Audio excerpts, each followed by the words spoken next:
Olá, meus amigos, olá, minhas amigas aí da turma 14 do curso técnico em informática do Instituto Federal Farroupilha, aí do campus de Frederico Westphalen. Muito prazer falar com vocês. E eu estou aqui mandando esse vídeo a pedido aí da turma para falar um pouquinho sobre esse tema que vocês estão trabalhando, relativismo, etnocentrismo. Tema difícil, complicado, mas muito interessante, muito importante, né, de se abordar, porque se trata mesmo de um tema necessário para refletir sobre a nossa história, nossa identidade brasileira. Então, é um prazer, lamento não ter feito isso antes, essa conversa. Na verdade, eu ando um pouquinho atarefado, né? Mas é um prazer mesmo falar com vocês, tá bem? Bom, vocês me perguntaram sobre a questão do relativismo, do etnocentrismo, se esse processo que eu vivi é um processo de relativismo, se é etnocêntrico, o que é isso? Na verdade, etnocentrismo, relativismo e outras palavras, elas são exatamente isso, palavras. E as palavras, elas servem para nos amedrontar. As palavras servem para nos questionar, nos indagar. Mas palavras são só palavras, não é? E às vezes, muitas vezes, as palavras servem para julgar. Isso é um problema, efetivamente, claro. Mas, ao mesmo tempo, pensando que nós somos seres de palavra, ou que é constituído, seres que somos constituídos pela palavra, e se tratando inclusive de um povo indígena como o meu, que é um povo que tem a palavra como principal instrumento, eu compreendo que é necessário a gente refletir. E quando a gente reflete sobre essa questão indígena, a gente está refletindo também sobre uma série de conceitos e preconceitos que envolvem. As pessoas quase sempre falam do índio como um ser parado no tempo, um ser que é escravo do tempo. E quando a gente pensa que uma cultura é escrava do tempo, a gente corre risco de julgá-la. A gente corre risco de condená-la. Porque a gente tem a impressão de que as pessoas que vivem nessa cultura, elas devem estar eternamente dentro de uma relação antiga, ancestral. E não é verdade. Quando a gente fala de tradição, nós não estamos falando de algo parado no tempo, nós estamos falando de algo em movimento. Tradição é movimento. Tradição não é algo congelado. A cultura não é algo congelado. A cultura é algo vivo. É algo que se move, é algo que se movimenta, é algo que não para. Porque se a cultura para, ela perde a sua principal intenção, a sua principal função, que é justamente nos colocar diante do novo, do diferente, daquilo que efetivamente nos torna criativos.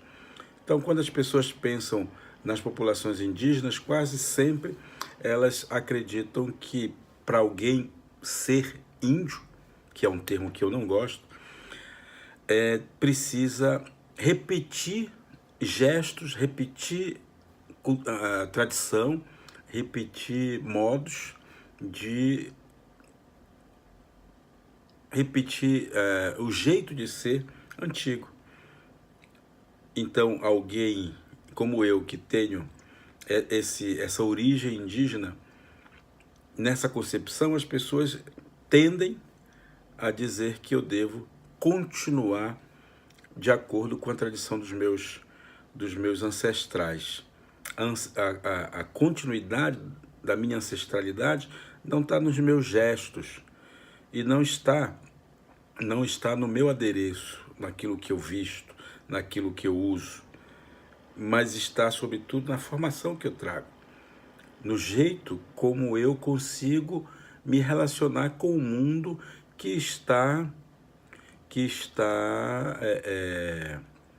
em movimento, né? É uma relação. Eu sou um ser do presente, pessoal.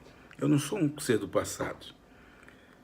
E o presente me pede determinar uma postura que passa pelo domínio de tecnologia, que passa pela forma de me relacionar com o mundo atual. Então, quando a gente pensa no etnocentrismo, nós estamos pensando, sim, como as culturas elas olham para si mesmas e como elas se definem.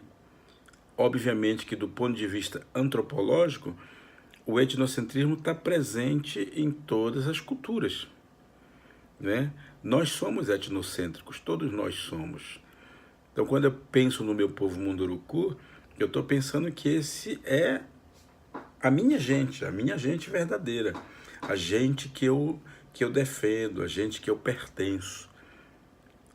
Quando um chavante pensa em si, ele está pensando do mesmo jeito, a partir do seu ponto de vista, da sua cultura. Quando um gaúcho pensa em si, ele está pensando a partir desse ponto de vista, desse lugar em que ele se encontra. E aí, é claro, ele vai se colocar numa postura de ser talvez superior, talvez de ser melhor, talvez de ter coisas que são mais interessantes. Mas isso vale apenas como ponto de vista, não vale como definição, não vale como juízo de valor, e não vale para a gente fazer comparações. Então a gente tem realmente que relativizar um pouco as culturas. Relativizar significa não colocá-las mais ou menos, simplesmente dar à cultura o lugar que lhe cabe. E as culturas têm seu lugar. O que é humano na gente é a nossa capacidade de olhar para o outro, para a cultura do outro, e não querer fazer juízo de valor sobre esse outro. Não desejar fazer esse juízo de valor. Não querer impor para esse outro um olhar que é seu, porque aí vira etnocentrismo.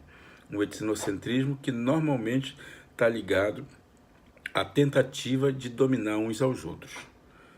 É diferente. Ter orgulho da sua cultura é diferente de fazer a sua cultura dominar as outras culturas. Então, ter orgulho de ser Munduruku não me torna um etnocêntrico, mas me torna alguém que respeita uma tradição. Agora, quando eu quero impor a cultura Munduruku para os outros, aí eu vou estar sendo etnocêntrico, porque eu estou olhando o mundo a partir da minha visão. E mais do que olhando o mundo, eu vou estar querendo dominar as outras visões de mundo e impor para elas o saber do meu povo. Isso não está certo. Isso sim é etnocêntrico. Relativizar é importante. Colocar olhares é importante. Impor olhar é violência. Impor olhar é machucar as outras culturas. É fazer com que as outras culturas se sintam menores. E aí, é claro, é um discurso ideológico, é um discurso de poder, de domínio, é um discurso que se inscreve na mente das pessoas como o discurso etnocêntrico. Tá certo? Espero ter ajudado vocês nesse meu breve discurso.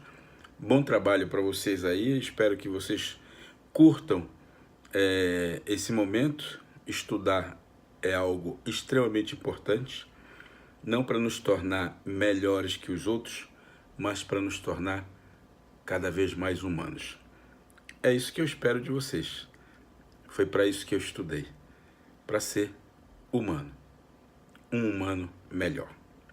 Grande abraço e até a próxima.